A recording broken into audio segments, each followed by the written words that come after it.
So you got a simple scheme here for how to solve this thing. The future given the present. Okay, simple formula. Now, there's a problem with this formula, because every time you set up an iteration, it is not guaranteed that this iteration is actually going to follow the solution correctly. Like, we haven't talked about that yet. There's this idea of what's called stability of a scheme. We're going to talk about that in the next lectures. But the idea is, if I start iterating along, there are iteration schemes that blow up. You start iterating, and things go to infinity. So that's not cool. First of all, it's wrong. Second of all, you better know what schemes do this, because you don't want to start implementing, like, check this out. I solve this equation. Things are going to blow up. It could be just because your iteration scheme blows up. Okay? So we have to address that issue. So it's not just about, I have a scheme to get forward in the future. I have to know something about its accuracy and its stability. So these are two things we still need to address with this. Okay. Now, more generally, you can think about taking this scheme idea and say, well, actually, I can sort of generalize this concept here to think about the following, which is, it gives me a way to think about solving a differential equation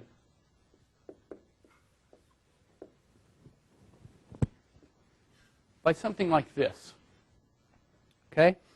Which is, I can set up an iteration scheme where my future is what it is now plus a little bit of something. And Euler is just one way to do this, right? Euler is like the most simple-minded way to do a stepping forward scheme. But we can think about, well, maybe I can pick fancier things here and do the same thing. Okay, and maybe even get something more accurate and stable. All right, so how would we motivate something like this? Well, let me tell you first of all about what this scheme actually does graphically. Okay, so what we're going to do here is, suppose we're going to step forward into the future, t0, t1, t2, t3. So we have a delta t between them. And we start off with some y0 value. Okay, so up here somewhere, we start here. Now, let's suppose I actually can solve this thing exactly for a moment. So here's my exact solution. So presumably what I'm trying to do with this scheme is trying to say, really what I want to do is calculate that exact solution very accurately. Okay? All right. So what does this Euler scheme do? How does it predict where T1 sits? So let's go back here and ask a question real quick about this scheme. It says, my solution in the future is what it is now plus a little bit of something. What is this little bit of something all about? F. What's F? F. Well, it's the right-hand side. It's the derivative. Well, derivative is a what? Slope. So I am basically using the slope, which is F, to predict my next point. So graphically, what this looks like is basically what you're saying in that Euler scheme is say, here I am. To get into the future, I think about taking off on the slope line to that. There's my slope. It's F. And here's where I am at time t1. This is the actual solution. There's my prediction. You can see I made an error. So it's going to be important for us to quantify that error. Okay, if I were to do it again, what I do is actually take this value, plug it into that F to try to get this slope here, and take off on that slope to get to here. Then take off on this slope to get to here, so forth. So here are my numerical solutions. Here's the exact. And you can see I'm falling off this thing. But you can also see that if I take my delta t to be smaller and smaller and smaller, right, then I can get closer and closer to this curve. Notice there's something very intuitive that happens here, which is it's taking off sort of in a slope in the right direction. Now, how would you maybe think about coming up with a better scheme? Euler just says take off on the slope from there. But notice, well, maybe I could, if you knew, for instance, what was gone over here, maybe you could use the fact that I know that the slope is changing over here somehow, so I could maybe use slope information here. Maybe I could use slope information midway through. In other words, why do I just use the slope on the left? Maybe I could calculate some kind of, roughly some slope over here and sort of average them so that if I took this slope and somehow half of it's this slope, half of this slope, maybe I could use those two together. So instead of coming off down here, since I know the slope's going to be a little bit flatter here, I could use this plus this and maybe make a prediction that would come down to here. Maybe be a little more accurate. Okay? This is the whole idea behind what are called higher order schemes. So let me give you the concept.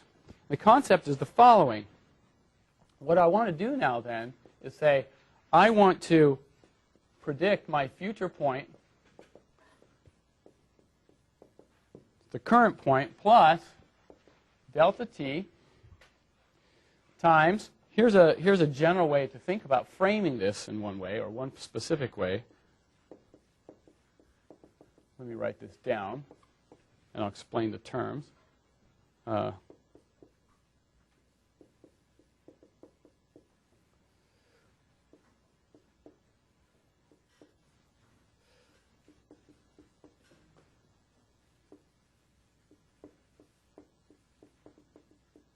Okay, there's a bunch of terms here. Notice what I'm going to do is the following. Let me explain what happens. My solution in the future is what it is now plus something. And what I've done here is said, I'm going to do the following. What is my little bit of something? A times f of ty. This is the slope on the left. Okay? So this is my slope where I'm starting from. What about this over here? Plus b amount of this. So there's a of this, there's b of this. And there's b amount of this, and what do I have of this? T plus p delta t. I'm evaluating it not at some p delta t. In other words, if I pick p to be 0, it'd be evaluated on the left. If p is 1, it's evaluated at delta t, so all the way on the right. If p is a half, it's evaluated halfway between. And then I can also pick q here. So I have 4 constants that I can pick, all with the express intent of making for a higher order scheme for accuracy. Okay? So if you do a Taylor expansion of this and of this, turns out you get the following. You find the following relationships have to hold. A plus b is 1, p times b is a half, and b times q is a half. I have 3 equations, 4 unknowns. Okay, so I have 1 degree of freedom here. I can pick one parameter to be anything I want it to be, and then the others are constrained. So I have an infinite number of choices. So if you're into numerical analysis, you are like, yes, there's a PhD thesis right there. By the way, it's already been done, so don't get any ideas. Right? So, but that's what people did in the early days. Hey, what can I do with this? I have a lot of freedom. Can I come up with better and better schemes by just simply playing around with these constants?